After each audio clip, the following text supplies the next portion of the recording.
Tangerine, Johnny Mercer. Of course, I love Johnny Mercer because from right here in Georgia, Savannah, Georgia. Great lyricist. Music by V. Schwertzinger. Don't know who that is. Tangerine. Let's just play it a little bit and then we'll talk about it, and we're going to do open voicings.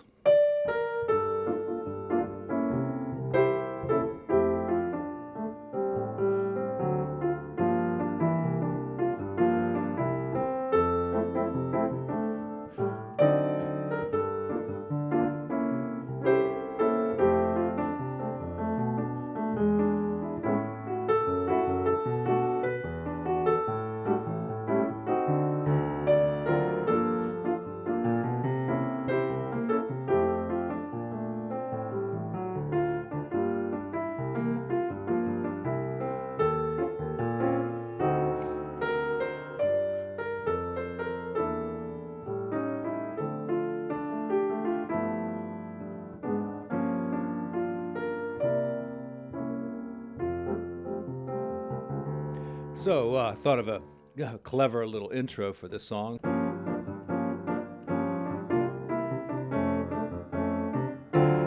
D, 4, 1. You might recognize that from, what is that song? Can't Take My Eyes Off of You. All right, so our first chord there is G minor ninth. You know, and the chart just says G minor. So, of course, it's a seventh chord. This is a jazz tune. You can play it as a swing. You can play it as a Latin. I'm kind of doing the Latin version here. But you have to recognize that as being a G minor ninth chord. And then I have a kind of a two-pronged strategy here. If the melody note was part of the chord, I would use one of the standard 4 formulas that deal with having the root, the third, the fifth, or the seventh as the melody note. If it is something like a 9th, 11th, and the 13th, or a 13th, I will use the formulas that come from our chart of tension formulas, okay? So G minor with that 9 there is a tension, so formula 1, 7, 3, 7, 9. And, you know, I have kind of hinted that we're going to get into how to really practice these. And of course, you can practice, a chord like this through the cycle of fifths, like that. You can also practice it kind of along chromatic lines like this.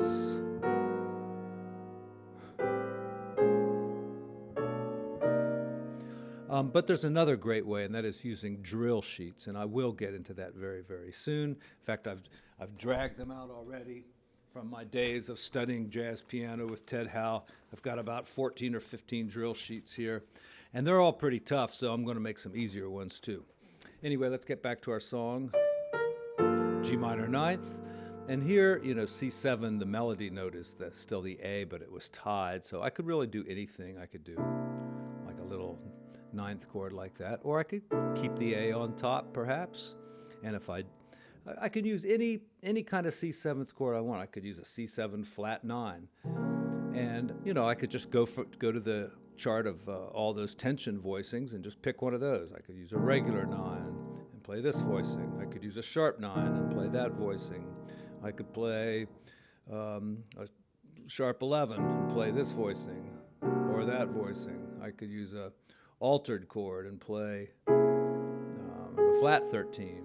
Or I could use regular 13, or I could make up my own, something like that. I think I'll just do this one. Okay.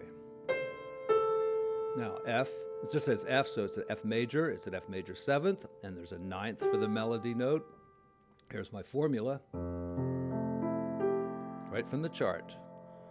And I'm talking about the tensions, my chart of all the tension voicings.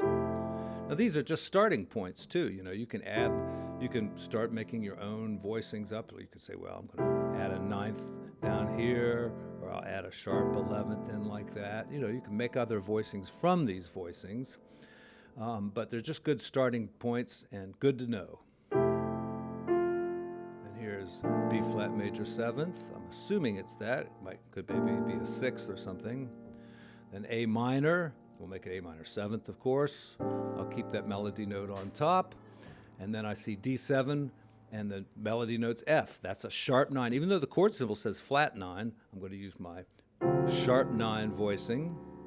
And now we get to some chord tones here. We've got the 7th of the chord, the 3rd of the chord, and the 7th of the chord, the 3rd of the chord.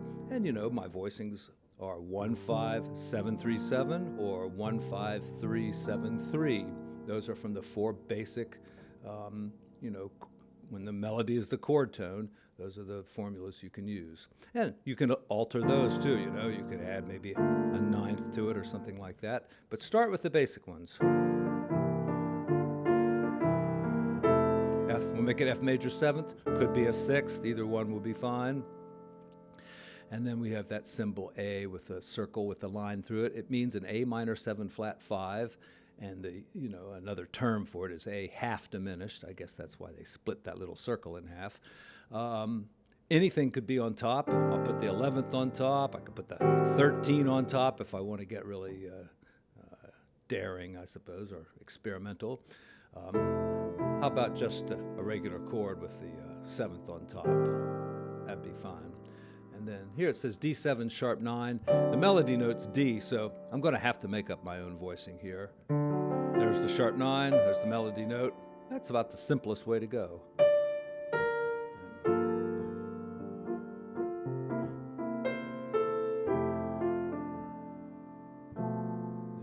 B minor 7 flat 5, or B half diminished.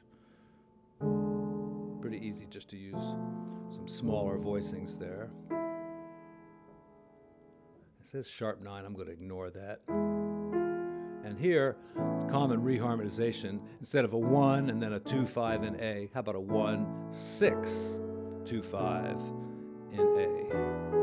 And let's look at our voicings here. That's going to be A major 7th, or maybe a 6 because of the melody. Then F sharp minor 7th, and then B minor 7th, all chord tones, E 7th, 1-5-7-3-5, A 7th.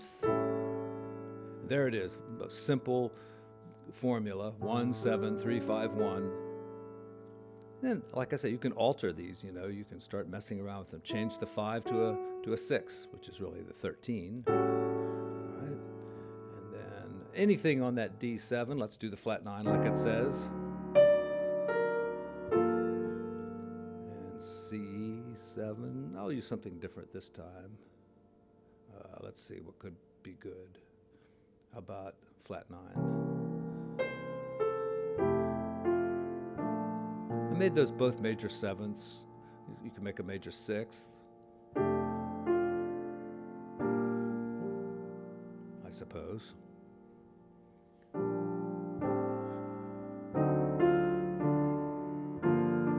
And you know, this is, you know, it lends itself to Latin music pretty well because you've got this. It sounds like a kind of a montuno type thing that the Latin players play. Yeah, that's very Latin.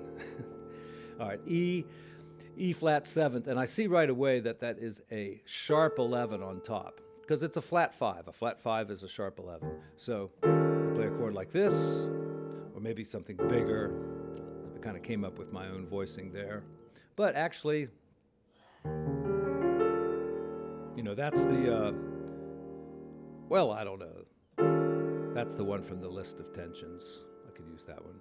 But I like to keep the bass down here, so I had to make it a little bigger. And then D7 sharp 9. Okay. Chord tone. That was a tension there. That's a E minor 7 flat 5 with the 11. You had to know that right away. Then you know which voicing to use. And I'm going to play the A7 on beat 3 and put a flat 5 in it.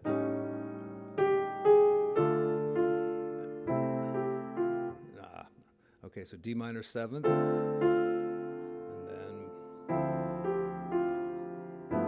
Now there, G 7th. Got the 13 on top. You have to realize what that is quickly. Play the right voicing.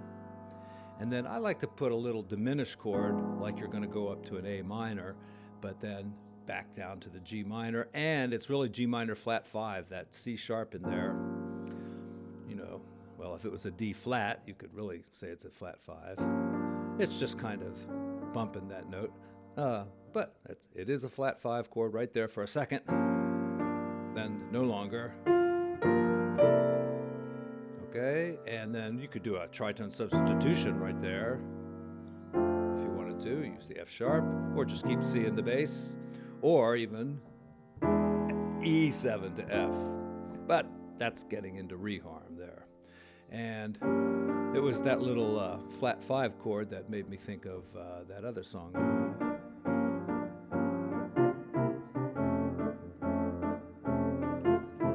Thank you all for subscribing and tuning in. Talk to you again very, very soon.